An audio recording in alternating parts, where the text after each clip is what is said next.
Hi everybody, I'm Michael. Today we're going to be talking about the Thanksgiving cactus and Christmas cactus and how you can grow her in your home. So, you all ready to dig in? Let's grow!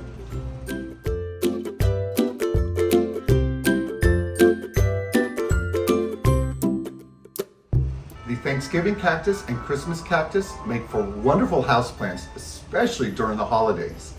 These three here, are the Thanksgiving cactus, and they go by the botanical name Schlumbergera truncata, and they are native to the rainforest of Central and South America.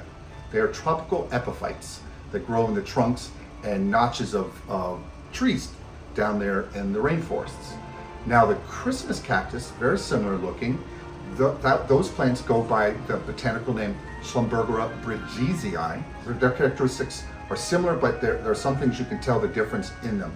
Namely the colors of the flowers. Thanksgiving cactus has more arrays of colors. We have this wonderful orange, this cutie pie here, and this beautiful red. Oh, so pretty. And pink, I mean show-stopping. Look at that pink, so pretty. But there's also a purple and a white available.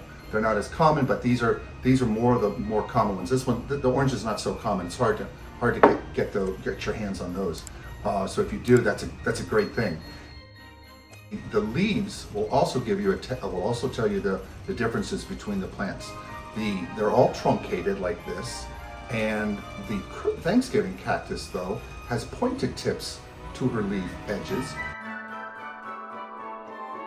and the Christmas cactus have more rounded, truncated edges to their leaves. So that's a real easy way to tell the difference between them, because when you see them from afar they look similar, especially if they're both flowering around at the tail end of this one and the start of the other one. But it's such a great plant to have that flowers in the wintertime, and just if you do it right, they'll just flower so well for you. And we're going to go into plant care now so we can tell you about how to take care of them and encourage them to bloom. So let's go on to that step. The Thanksgiving cactus and Christmas cactus have very similar plant care needs, so I'll just talk about them in general terms. So for these holiday cactus, you want to provide them high light, and that's going to be between 500 and 1,000 foot candles. You don't want to give them direct sunlight because that can redden the leaves or burn the leaf tips, and that's going to be a problem for your plant. You want to give them plenty of light, but you want to do this strategically. You want to give them plenty of light from spring until beginning of fall. So from February all the way into September, you want to give them that high light, and then from like mid-September all the way through into to November, you want to give them much reduced light. This is going to cause the plant to start to go through the cycle, start bringing out the buds. So you want to remove them from a bright location and put them in one of the dimmest lit areas of your home, somewhere around 100 foot candles or even more. They want to have like between 12, 14 hours of very little light. And you can also throttle back the watering during that period. But that's a very important thing to help encourage robust blooming. The plant will bloom if you don't do that, but it won't bloom as aggressively. So now that we talked about lighting, let's talk about soil. This being a tropical epiphyte, it wants to have soil similar to a cactus mix. So you may want to put the plant, you want to have a plant mix in this ratio. We like cactus soil potting mix, but we like to add a little bit of organics to it. And so what we recommend is that you take 70% cactus mix, add in 20% worm castings, and then add 10% perlite to that to get this new mix. And so it's going to provide a very well-drained mix, but it's going to provide a little bit of organics, which is what the worm castings will do, so that these plants can grab onto that and use that to help them grow. And they will respond real well to that. They're just great houseplants, like I mentioned. They're so pretty. On watering, you want to water every 7 to 9 days through the spring and summer months. But in the fall, like when you're pulling them in from September all the way to that November, you want to throttle back that watering to every 2-3 weeks. You don't really need to do a lot of watering during that period of time. But the best way to always check is to grab a skewer, and if you're coming back at 7 days and you notice that it's soggy, you're not sure if it's soggy or not, you stick in a skewer, and if you see a lot of soil like here, you want to hold off on the watering for another day or so. They like water, but they don't like wet feet.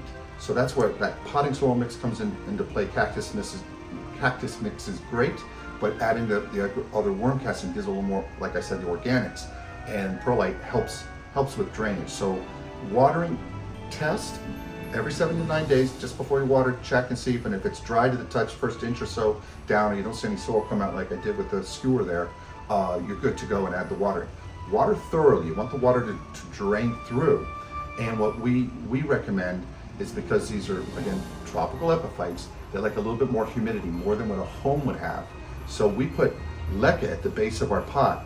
And so when the water drains through, it gets collected in the leca, and then it evaporates up and brings up moisture to the sides of the plant to help increase the moisture that the plant wants to have. It wants to have north of 40% humidity. And so this, we found, kind of helps us. And we do that for a lot of our house plants. For fertilizer, you want to add a well-balanced succulent fertilizer, and we'll give you the detailed instructions written out for you in the next step of this video, so you can get all that information, take a screenshot, and use that for your plant care needs. But you want to add the fertilizer in the spring and summer months, and that will help the plant get the energy it needs to start going through the process of building out the buds and blooms for you, which will again come out at the winter time, in around November, December. Now for pests, we haven't had any issues with ours, but you have to be careful of, and these are probably the most ones that most homeowners have to deal with in their house. It's going to be spider mites and mealybugs. You can get aphids and scale, but aphids is more for plants outside. We haven't had any of those in any of our plants, but we do get spider mites and mealybugs occasionally, which are a pain to get rid of, but you can use neem oil to control them, or you can use soapy water to wash them off. But neem oil is pretty good.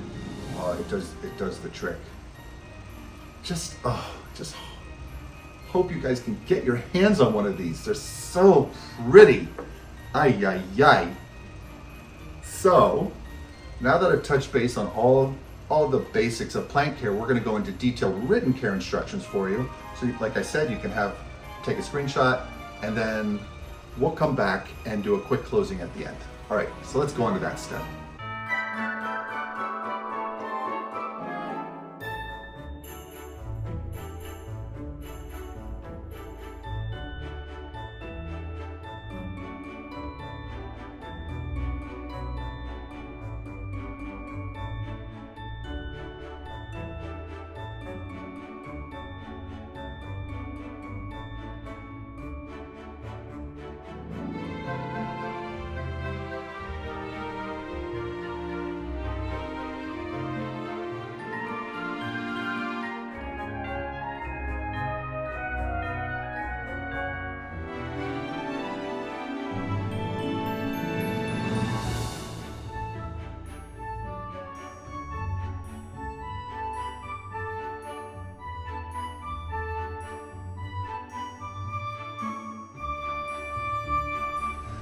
We want to thank you for joining us today. But if you have any thoughts or questions, just leave them in the comment section below, and we'll make sure we get back to you. And until the next video, bye. Please remember to like, subscribe, and hit the notification bell. And tell your friends and family. We post videos weekly. Thanks.